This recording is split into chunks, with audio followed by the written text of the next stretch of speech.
All right, this is going to be part one here of starting a bow from scratch. I just took a stave. This is black locust. I just cut it out on the bandsaw. I wish I would have videoed the part where I laid it out, but basically I have a stencil that I've pre-cut out of a piece of thin metal. I'll lay it up here where you can see it.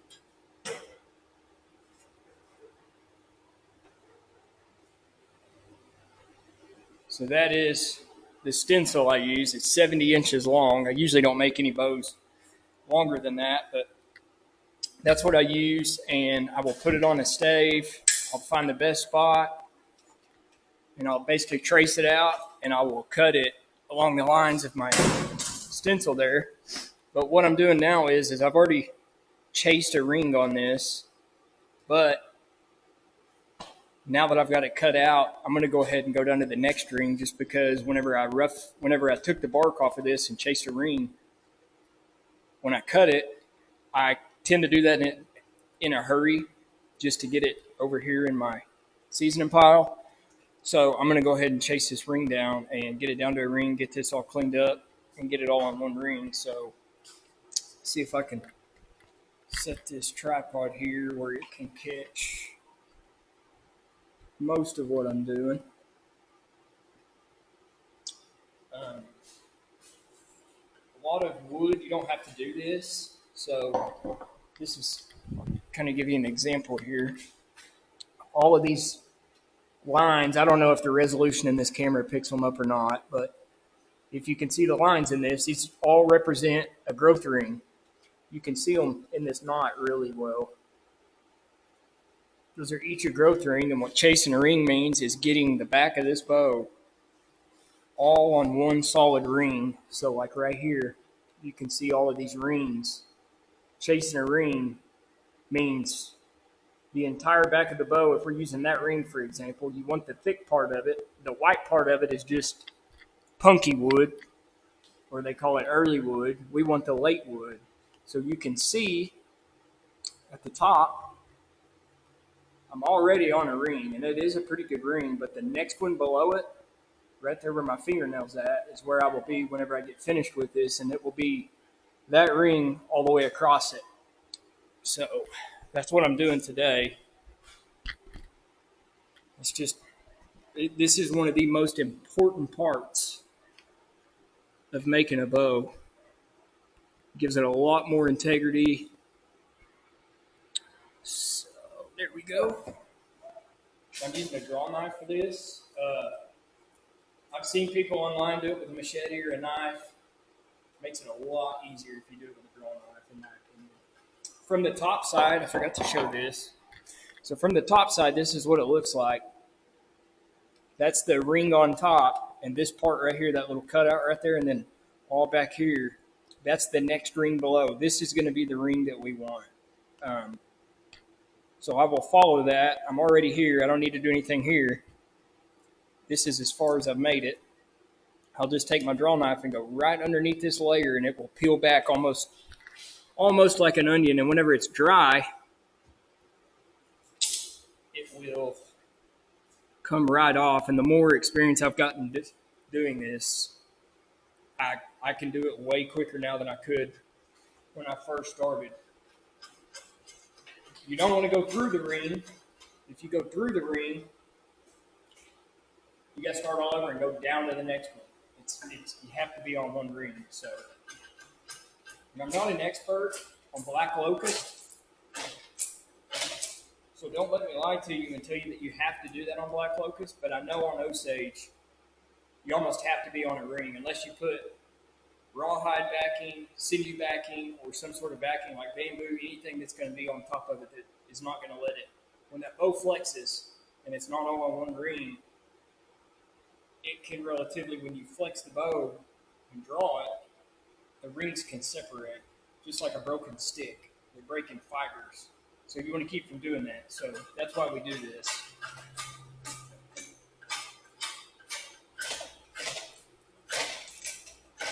And sometimes it can be tricky going around knots. So let me make sure I got this all in there. You can zoom in a little bit, I guess.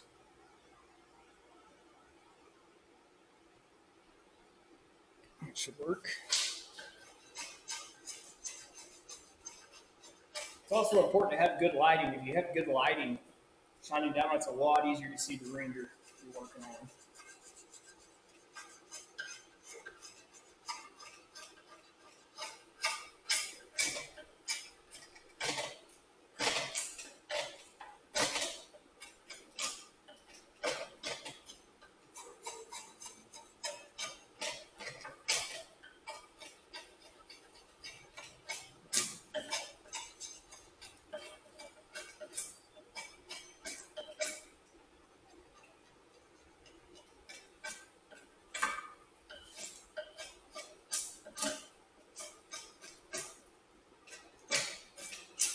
Another thing I have found that helps when you do have a big knot like this, instead of all going this way, I'll work the back side of this coming this way with my draw knife.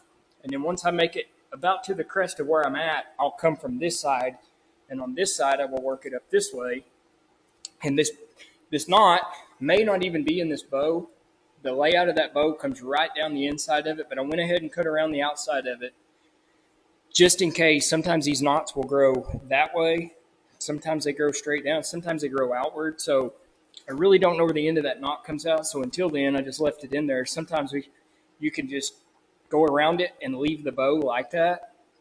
But for now, I left it in there, and I'll show you why whenever I cut it out later. But anyway, there's a nice little trick. If you are working a knot, you come back this way. Once you get to the crest of it, instead of trying to fight these tough layers up here, keep coming back, just switch your draw knife around and come from this way. It'll save you a lot of headache. So put you back over here while I do that. I'll switch sides so I'm not blocking the view here.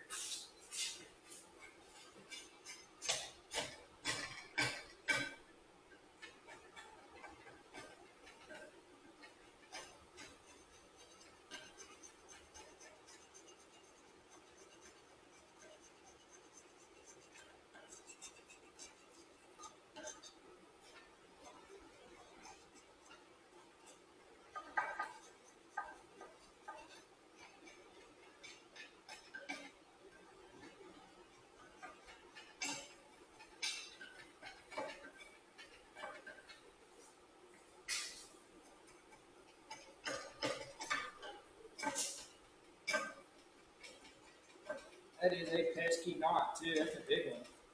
I don't have much experience with black locust. This is only my second one I've ever made, black locust. So most of the bows I make are, well, every bow I've made except for one have all been Osage, bow dark. But I do know black locust makes a beautiful bow because I've seen it.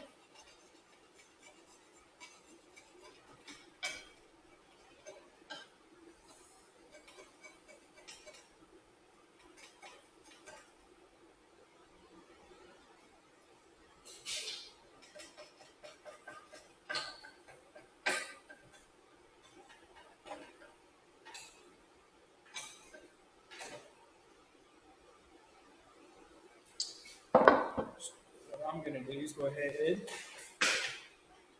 scoot this down some. Right there. Now that I'm around that knot, I can kind of speed up. I'm just going to leave this right here for now.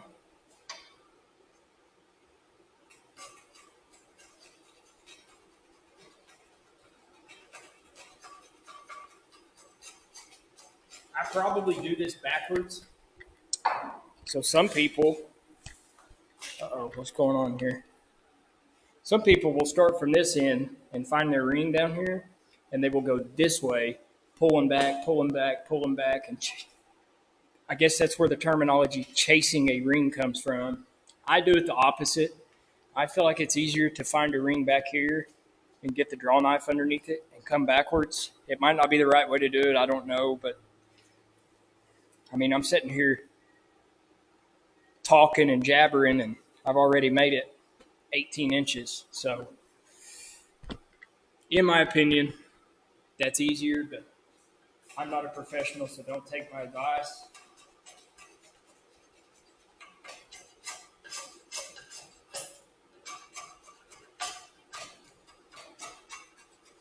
And you'll know too when you get underneath it. I don't know if you can hear that in the audio, but a good dry stave will have crunchy, punky layers. So when you hit that punky layer, you'll feel it and hear just a. That's also a good sign that you're down on top of your next ring.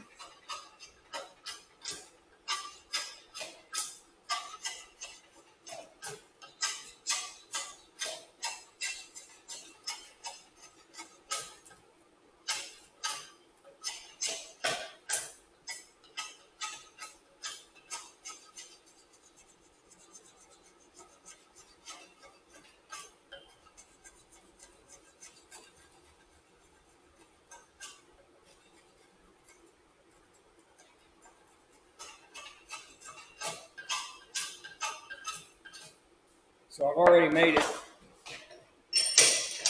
all the way down to the handle portion. Make sure I'm still in here. I am an amateur at filming things, but I've made it down to the handle section. We're almost a little over halfway done with it already. I'm just cleaning up some leftover punky wood here.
Scoot this up a little bit so you can see what I'm doing here.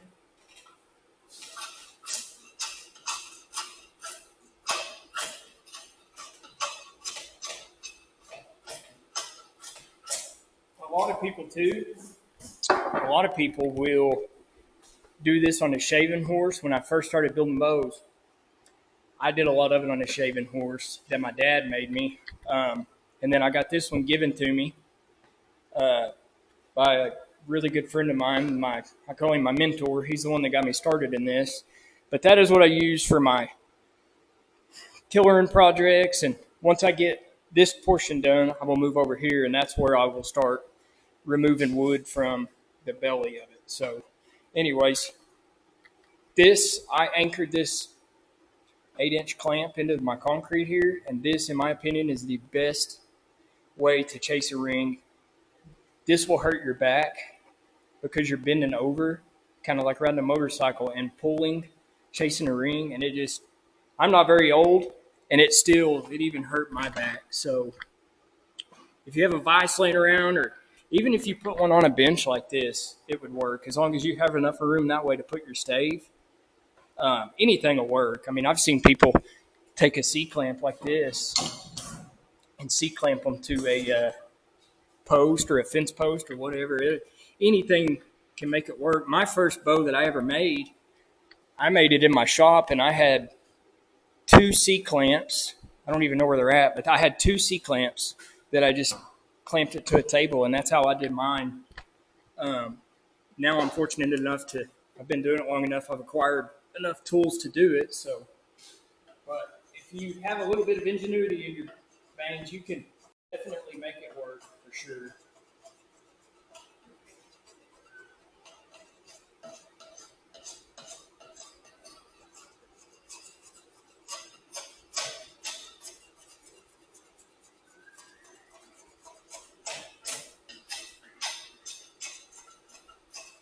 I hear my kids outside screaming.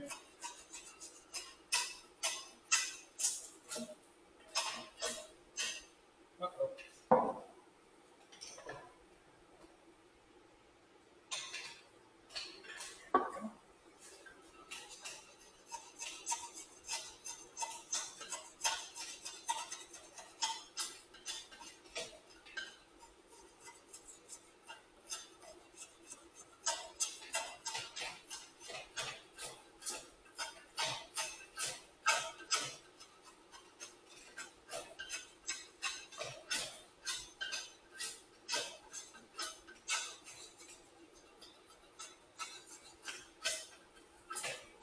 Okay, so I'm gonna see if I can video this. So I've made it all the way down. You can see, let me get my pencil. That'll make it really easy. So you got to think, is this in fibers? This is, get that little piece off.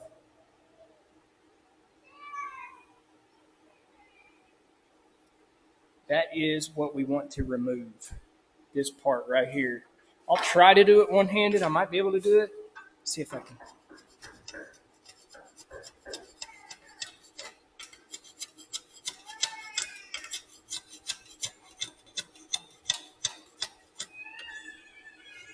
Uh-oh.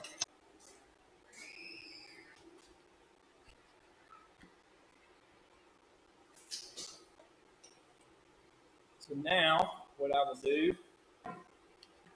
I always get that. I always make sure my back, I need to finish this other side. I did not do this other side. There's about an inch of it. I've got to finish real quick.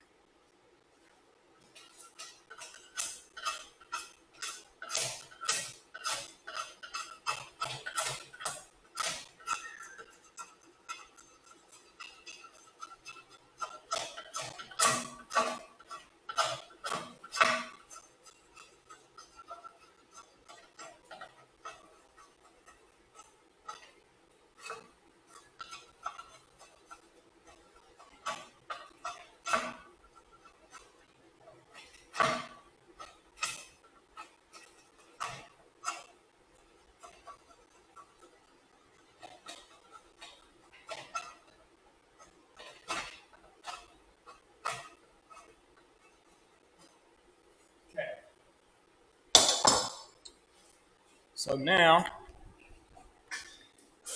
as you can see, I can't tell looking through the screen, but right above my fingernail is that ring we're on. Let me see if this might help. Yep, there you go. So that very top ring right there, that's where we're at, and that's what we want. And we've got about an 1/8 inch of cushion right there. Not that we're going to go into it, but whenever I go to finish and sanding this, I've got an 1/8 inch of cushion there.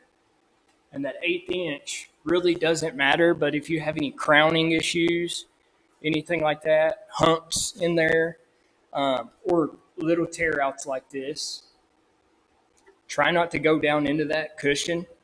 That way, when you go to finish it, like these little tear outs right here, you know that you've got an 1/8 inch worth of cushion to play with there. So always remember that too. So what I do next is I am going to try to set this right here, and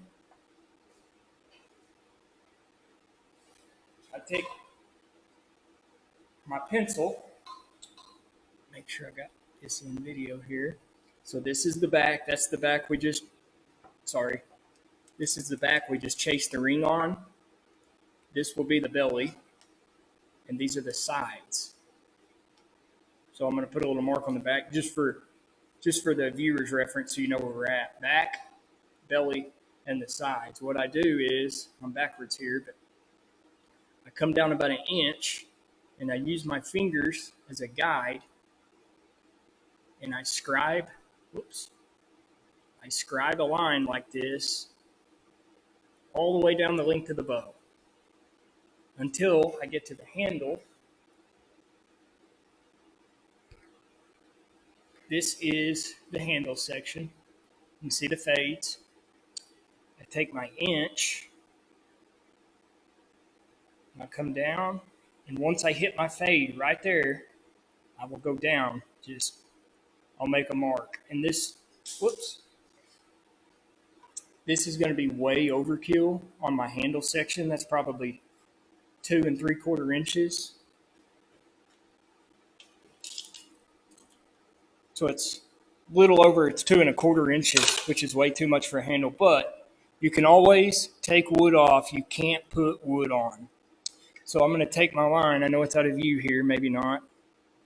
I'm going to come right down here, and I'm going to scribe my 1-inch line all the way down.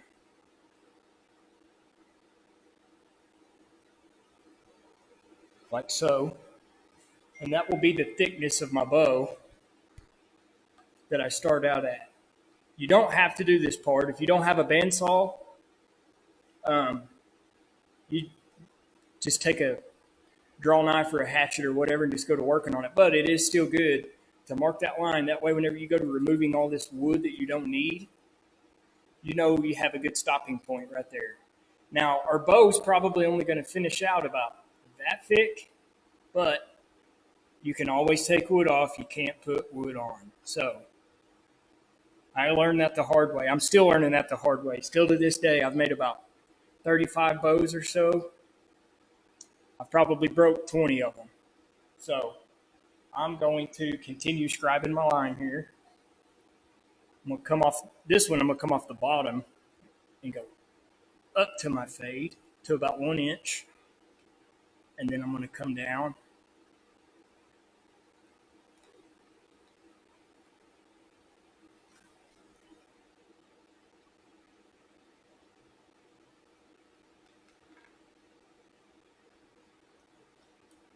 And you can see that I've done that the whole length. And what I'll do is I'll probably speed this next part up, and I'm going to go to my bandsaw, and I'm going to cut out that line that I just scribed on there. So turn my bandsaw on here.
Okay, so here's what we're left with.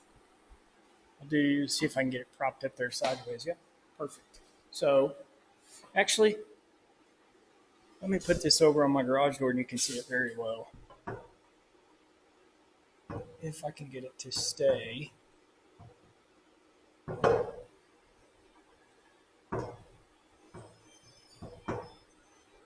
So there is the side profile of it. And that will conclude the part 1 of this video. Also, when you're doing your scribe, obviously with your finger, you're going to follow these humps. So that'll be the first part of this video, part 1. I'm going to end it right there. And then part 2 will be getting rid of this bulkiness on the belly side.